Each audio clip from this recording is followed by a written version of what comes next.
कोकळगाव येथे 69वा धम्मचक्र प्रवर्तन दिन उत्साहात साजरा। निलंगा तालुक्यातील कोकळगाव येथे 69वा धम्मचक्र प्रवर्तन दिन गुरुवारी विजयादशमीच्या दिवशी मोठ्या उत्साहात साजरा करण्यात आला। कार्यक्रमाची सुरुवात ध्वजारोहण करून करण्यात आली। यावेळी गौतम बुद्ध व डॉक्टर बाबासाहेब आंबेडकर यांच्या प्रतिमेस पुष्पहार अर्पण करून अभिवादन करण्यात आले व नंतर सामूहिक बुद्ध वंदना घेण्यात आली।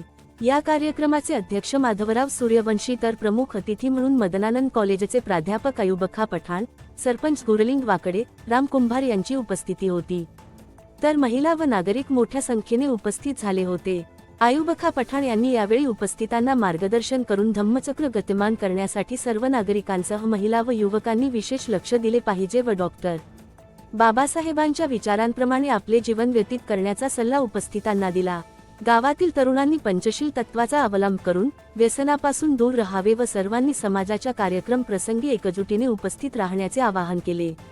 यावेळी सरपंच गुरलिंग वाकडे यांनी आपल्या भाषणात धम्मचक्र प्रवर्तनाचे महत्त्व व गरज समजावून सांगून सर्वांना शुभेच्छा दिल्या व असेच कार्यक्रम वेळोवेळी घेण्यात यावे अशी अपेक्षा व्यक्त केली।